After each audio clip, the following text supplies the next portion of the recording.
Hello and welcome to my review of Britney Spears' Circus Fantasy. I've done two more tonight and this is my my final one for the evening. I've just tried to do all three that I own in one go, so I'm keeping on the theme basically.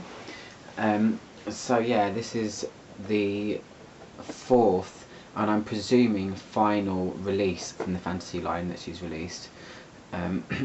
She started with Fantasy. Then she released Midnight Fantasy, my personal favourite. Then she did Hidden Fantasy, and then finally Circus Fantasy. And what I'll say about this one is, I'm pretty sure this perfume has nothing to do with the circus.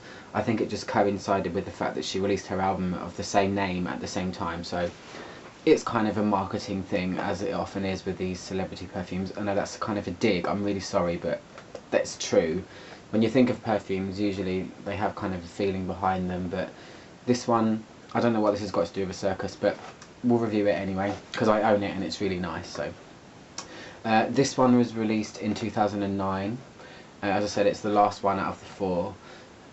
This one is again a floral fruity, which is the same as all of the other three, apart from the first one was a floral fruity gourmand, so it had foodie notes in it as well, like cupcake and white chocolate.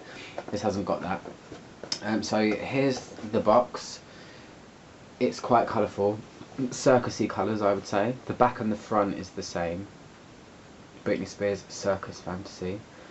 The side of it has kind of a bee with a Britney, I don't know, like with a top hat on, I suppose. What is that?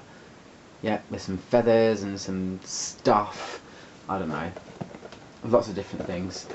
So the bottle, this one is turquoise. The shape is the same as all of the other fantasy perfumes. They've just kind of changed the colours and the look and stuff. But yeah, this one's turquoise and it has red. They say Swarovski crystals, which, as I've said in my other reviews, I think it's a little bit silly because no way is it Swarovski crystals, because it would cost a lot more money if it was. These ones are red and they'd be much more sparkly as well.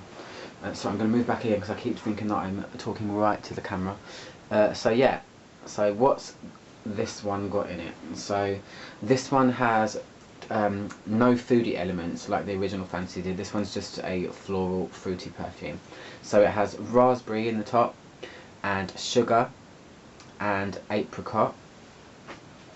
Sorry, apricot blossom it is, not just apricot blossom. So it's the flower that comes with the plant of apricot, which is, I will say right now, the main part of this perfume. Then the base notes are, you have orchid, peony, which is a beautiful sweet flower, water lily and lotus, and then the base is vanilla, violet candy, so she has kept with that sort of candy thing which she has for the whole of the other three as well, musky musk notes, and then woodsy notes as well. So what I'll say about this one is this is probably the freshest of the four. The Apricot Blossom in this really plays a big role, where the other three were kind of candy sweet, and some of them quite sickeningly sweet, but in a good way obviously.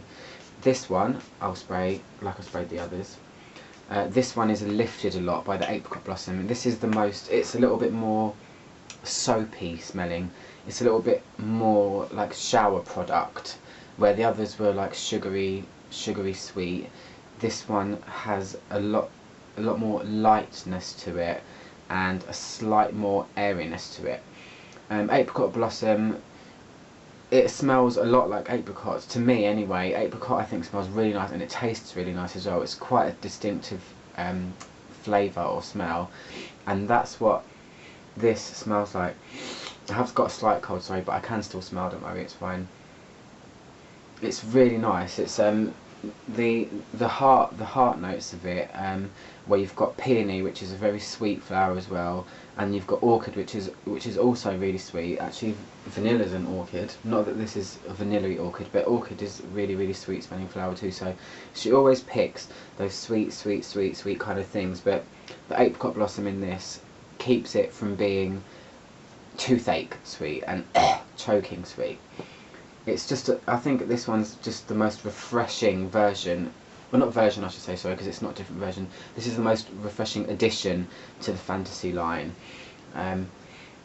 It's just really nice. I mean, I haven't worn it so many times to be able to comment on the longevity of it yet. I must say, I did spray it on myself one night after a shower, and I could still smell it the next morning, which doesn't always happen with perfumes, because you know, in the night you kind of sweat and lose your bodily fluids and stuff. That sounds disgusting, but you know what I mean. When you wake up, you need another shower, so and usually your perfume's gone, but with this one, I could still smell it on me. So yeah, that's it really. It's still along, you know, if you smell the other Fantasy perfumes, it's along the same lines. Obviously it's its own scent, it's not the same as the others, but it's the theme of quite sweet, candy-ish, easy to wear, girly, young, but this one just seems to be a lot fresher than the others. It's just like it's got a little bit of pizzazz to it. So yeah, that's it really. That's my short and sweet review of Britney Spears' Circus Fantasy. And if you didn't know, there's a picture of her in the lid, just in case you wanted to open your box every day and see her beautiful face. Hi Britney. Okay, thanks for watching. Bye.